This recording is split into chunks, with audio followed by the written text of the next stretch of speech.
Welcome to Take 5 with CapitalW. I'm Amy Creason, co-founder and board member. And I'm here today in beautiful Bryant Park in New York City, right before the NBA Secondary 2024. And I'm with my friend Juan Rodas, CMB, but also CEO of New Story Lending. And Juan, thank you so much for being here. Thank you for having me. We appreciate you with our taking time to take 5 with us, aptly named because we want to hear your take on the same 5 questions that we ask many capital markets professionals. Everybody has a different story, pun intended, but I can't wait for everybody to hear Juan's story. So, thank you. Starting out then very broadly, here is the question that we ask everybody: to describe yourself, your personal history, and your career journey. Yeah, no, absolutely, and thank you for having me. It's a great scenery and everything here at Bryant Park at the secondary. So kind of to touch on my story and how everything started. So I guess I'll start with like the entrepreneurial side of things. And so like when I was probably like 8 or 9 years old, I think every kid, like, you know, you have a lemonade stand or you have a whatever, right? I actually used to sell hats. And I used to make the hats and sell them. And then what I learned though is the whole thing of like consignment, for example. So like giving something to somebody else and then essentially having a margin and then allowing them to have a margin and so on and so forth. And so like, I didn't realize it at the time, but I somehow picked up on that kind of early on in life. So it was like a little bit beyond your traditional, I'm just going to go sell something. I was looking at it as a business and how could I have other people with inside of that. So I used to have my dad's friends actually come buy the hats for me. I would give it to them at a certain price. They would turn around and sell those hats at games, and it became like an actual business for me, right? And so I always kind of had like that hustler kind of mentality, so to speak. I grew up in the Washington, D.C. metropolitan area. So it's more specifically, I grew up in Northern Virginia, which is Falls Church. Super nice now, Tyson's Corner, that whole area. Wasn't like that exactly back when I grew up there, kind of on the other side of the tracks, so to speak. And so, look, growing up, it was tough, right? I was actually born with a deformed left hand. I don't know if many people know that. And so just that, like, kids can be mean, right? And so, like, I used to get in a lot of fights over it. And people, you know, it was a lot of things like that were happening. And in the environments that I grew up in, unfortunately, I just made, like, a lot of bad choices, so to speak, right? And so I used to get into a lot of things and involved in, frankly, like a lot of, you know, kind of street activities. And that was my life. Unfortunately, stereotypically at that point for a minority in those types of communities, I ended up having a kid really young. So I had a kid when I was in high school. I actually found out when I was like 16 years old, and I had her 2 months after my 17th birthday. And, you know, I always found the need to make money. My parents actually migrated here from Ecuador. And so I am born here, but my brother, my sister, all of my cousins were born in Ecuador. And so I'm the last in my generation, actually. And so, you know, again, financially speaking, and it was just an interesting time in my life, right around when I was graduating high school, 17, 18. And I had gotten a job at LL Bean, matter of fact, and I was unloading trucks and like, that's where I learned to be a manager. I was like 16 or something years old, and I used to manage people that were like 4 times my age, right? And but I was rough around the edges. Some would say I still am a little bit, but I was really rough around the edges around that point in my life. And my, you know, eventually my cousin was actually a processor at a mortgage company. And he saw that I had a kid, and he saw, you know, what I was involved in and the choices I was making. And it was one of those things where he was like, look, why don't you just try to get a job here? I was actually taking a pay cut, a pretty substantial pay cut. And so I ended up joining the mortgage company. And I joined in the file room, quite literally. So I used like in the mail room, and this was back when like there was paper files and all that kind of stuff, right? And a lot of them, right? So I remember the SLA for the guy that was there. I didn't even know what an SLA was until I got there. It used to take him 2 days. Somebody would email him, and it'd take him 2 days to bring you a file. And the files were in the same building.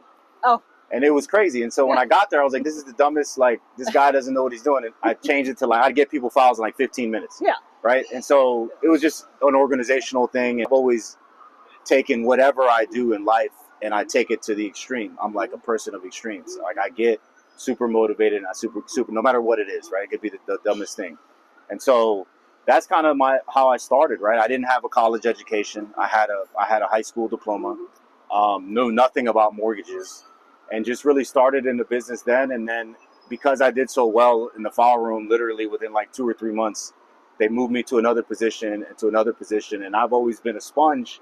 And I do this now at work with people. Like, I try to find their ceiling is what I say, right? And I think they were trying to find that. And fortunately for me, the ceiling was nowhere near, right? And so it was learn this, learn that. And I started in the back, right? So I started in final docs. So file room, then final docs, which is literally the last place essentially in mortgage, right? And then I went to post-closing, and I was funding, and then I went to the front end. And it's very rare that you start in the back and go towards the front, right? Yeah. I did it the way that, I would think from a growth perspective, you're supposed to do it. And so I really got to learn like all facets of the industry. I was fortunate to stay at that place. It was First Guarantee Mortgage Corporation. I was there for 15 years.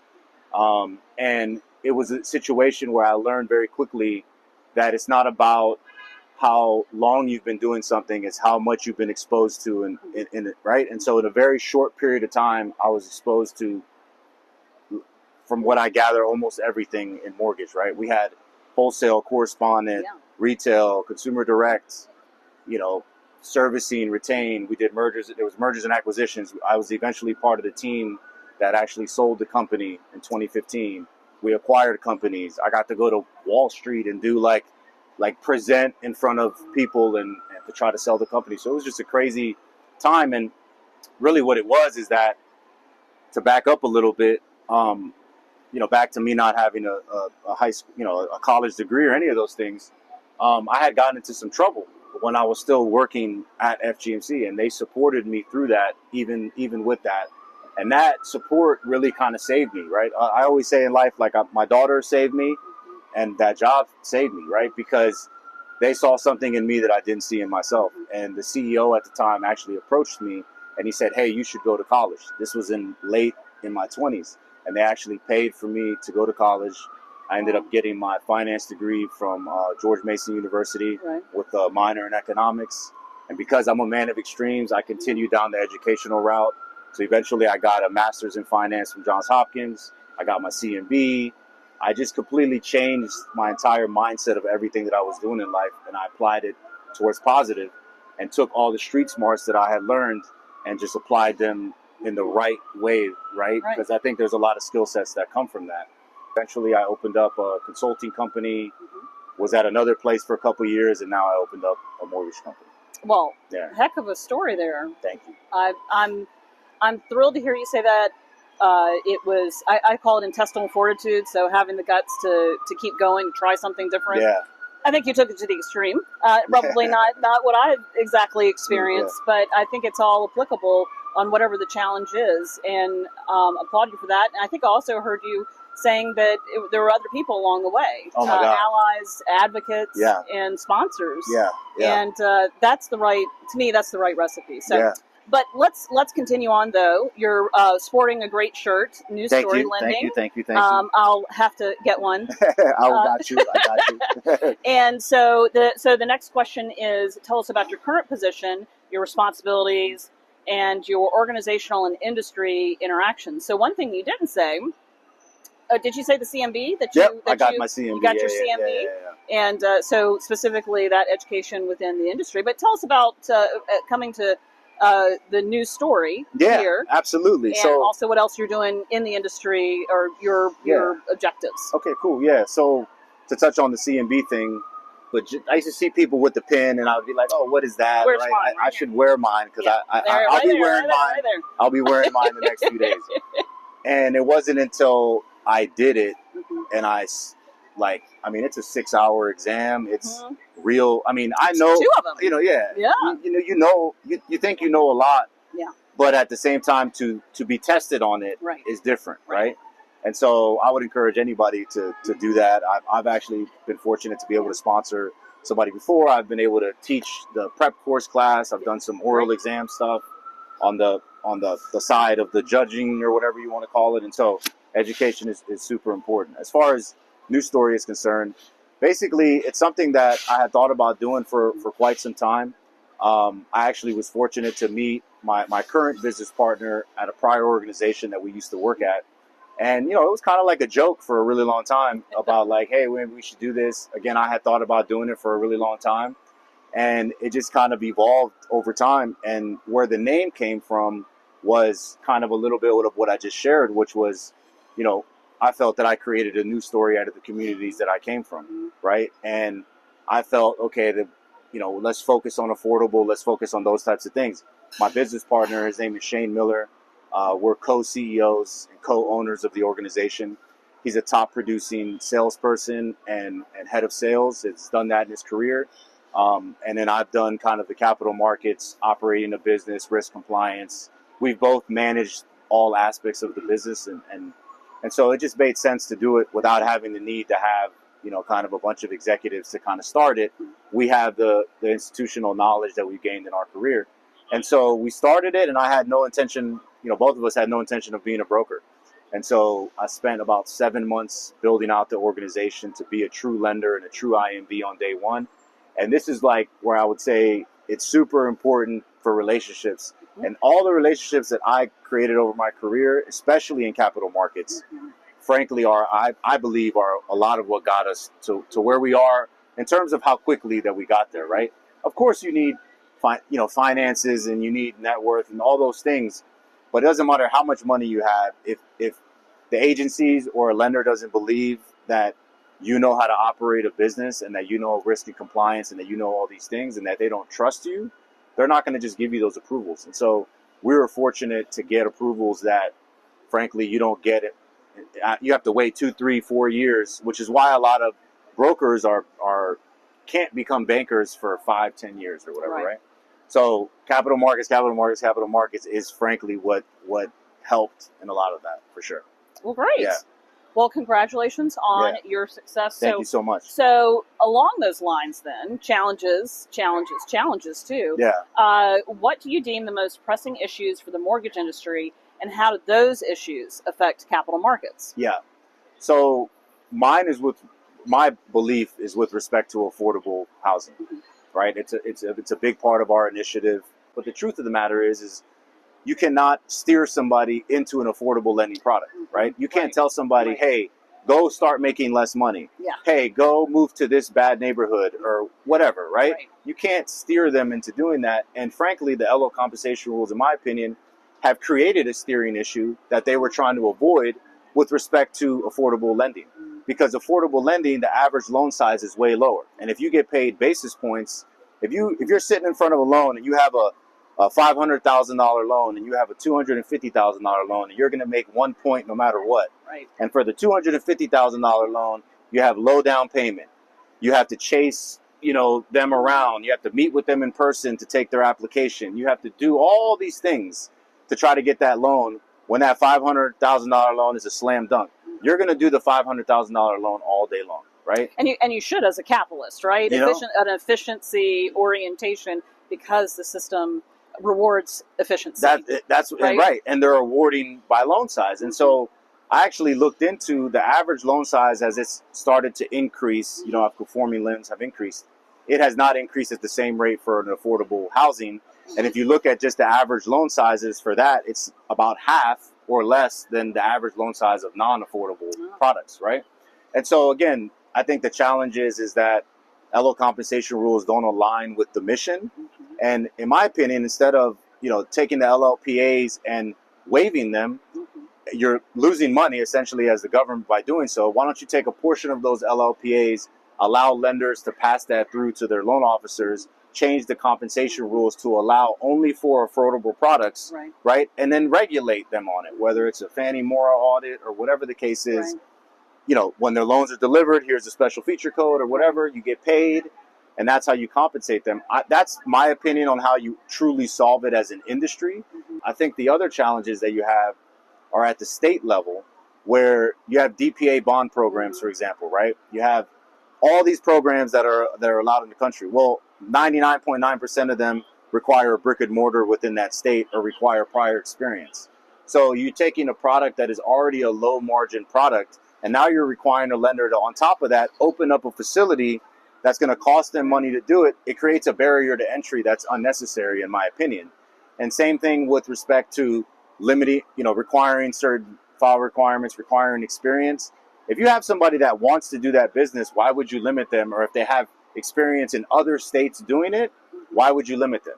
It's just like with capital markets. When you have experience in MBS in any way, the other agencies will appreciate that, okay, they may not have MBS experience doing, Fannie, but they have it in Ginny. Yeah. And so therefore you get structure is familiar. I think those types of things, I think CRA is probably another one that's, look, there's discussions about the IMBs being regulated. It makes no sense to me, right? Why are you going to regulate somebody who isn't taking deposits with inside of those communities?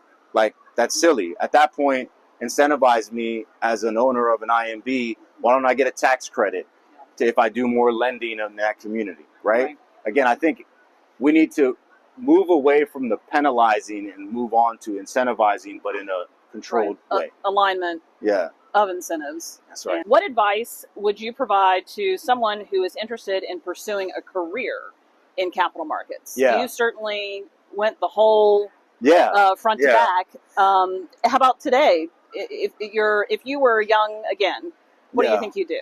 Mine was a bit unorthodox, but one thing I will say that I will say to anybody is because I didn't start in capital markets, I always wanted to be in capital markets. So I used to ask, hey, can I get on the lock desk? Hey, can I get on this? And there was never an available spot.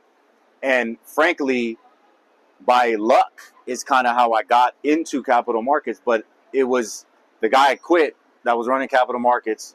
We weren't in a great spot. And they were like, Juan, can you do this? And I'm like, sure. And I literally crash course trained me in 1 week. And then I just ran with it.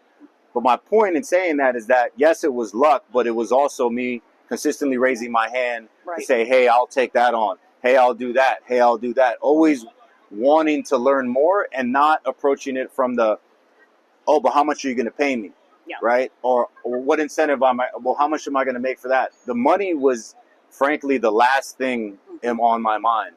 It was purely the experience and the eagerness to learn. And so I would encourage anybody that I think that, look, we're not asking people to work for free out here, right? But I think that if it's not all about money and it's about truly learning, managers will see that. I think anything that's analyst wise, right? I think to learn that you can jump into those roles, even if it's like in accounting to begin with, or in financial planning or whatever the case is.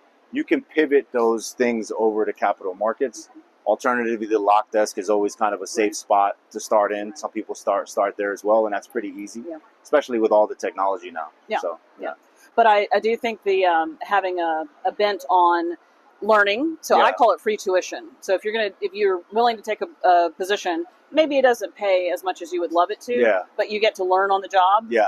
I don't know. That's making money because you're not having to pay tuition to learn I totally agree. And I think that, look, there's the CMB stuff that you can go try to do, School of Mortgage Banking. There's the stuff with y'all are creating now through CapitalW. There's other types of places that you can learn and be a sponge, networking events, whatever the case is. And, I just think it's just one of those things where, like, you just have to pursue it and you have to be hungry. You have to try to go get it. Well, okay, finishing up with our serious questions. So what recommendation would you give to organizations seeking to improve diversity within their capital markets department? The whole reason why we have CapitalW is that we do see that it seems to be skewed in a very homogenous way. It is very skewed. And first of all, congratulations for opening this up. I know we talked recently about it. Like, I think it's awesome. Like, I'm a girl dad. Like, I have 2 girls. Like, anything that helps women, so like, awesome, good job. Thank you. I definitely would say, look, using CapitalW, I think is probably a big thing, right? I think there's other institutions, whether if they're not just women focused or maybe minority focused, like I'm part of NowRap, I'm part of ARIA, I'm part of those types of things, and I think that women and minorities are both underserved in capital markets, and I really do believe that. And I think part of it is like, if we could start maybe at the educational aspect of it. Like, I've gone to colleges and spoke before, and most of those kids in those finance classes think about, like, I want to go to Wall Street and be a bond trader. they have no idea that there's this whole other world that Exactly. can be very lucrative. And I think as leaders, and whether yourself or whether, other leaders within the business, if they can go to these even high school or colleges and say, hey guys, like, this is what you can do. You can touch the women that are there. You can touch the minorities that are there, in terms of thinking of them in a different way that they can think through it, right? Because they're not thinking about that today. And I think because it's just not taught. Yeah. It's just not taught. Right. I mean, I didn't know anything about this stuff until I got into it, right? Oh, no. Yeah, I got into capital markets out of college because I needed to get insurance. Yeah. And that was one of the first jobs I could get. So I had no idea what a mortgage really was. I was too young. It's a mysterious thing. It is. Like, it's to a lot of people. Yeah. Like, it's like a mysterious role, even to people within mortgage. Yeah. It's like this mysterious thing. Right. What do they do back there, right? To understand And it all. it's cool once you get to learn it and share that in knowledge transfer with others. Well, great. Okay. So no more serious stuff. Only fun stuff. So our fast five. What's your favorite food? No, lomo saltado, maybe. All right. Well, you have to translate. It's like how about an empanada? Oh yeah. We know empanadas, Yes, right? But lomo saltado is like a Spanish dish. It's basically rice and meat with fries, but it's cooked in a certain specific way, right? All right. If you're in the DC area, in Falls Church specifically, I will take you to an authentic. All right. Well, we're going because I think where I just we have to order in salivating. Spanish. Oh, well, so I'll order for you. I took French, so I'm not much good help there. Okay. How about any hobbies or special interests? I love CrossFit. I'm a big CrossFit person. I've seen you on LinkedIn. That's like my everyday almost thing, and I like hiking too, but CrossFit's my thing. Good. A book, periodical, or podcast that you would recommend? My favorite book is Fearless. It's about a Navy SEAL Team 6 operator. His name is Adam Brown, that unfortunately passed away. And it's the story of his life, and it's crazy. Like, it actually says, I've always say that I'm a man of extremes, and it says that in his thing, but it's about, he used to be a drug addict. Like, he was all this. He was not what you see him being today. And you get to see his transition in life and just some crazy things that happened to him. It's an extremely inspiring book. My husband has that book, and I've never taken it off the shelf. So I've read it twice, and I've listened to it twice. It's a really good book. All right, I just sent it to somebody yesterday that wanted to read books. All right, well, that's my summer read. Thank you for giving me that. Favorite musician or musical group?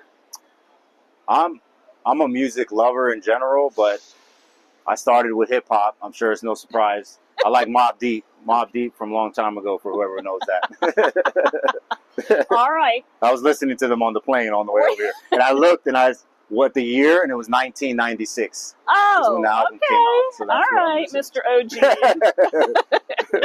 All right, and then lastly, if you could travel anywhere, where would you go? Greece. I like Greek mythology, and like, I've always just been into that kind of stuff, and so I would love to go there. Well, Juan, thank you so much for being with us. I've thoroughly enjoyed this conversation, and I know that folks who will see this will as well. Thank you, everybody, for tuning in, and make sure you come back to our CapitalW Take 5 series. You never know who we're going to sit down and talk to. Thank you so much. Thanks, Juan. Thanks.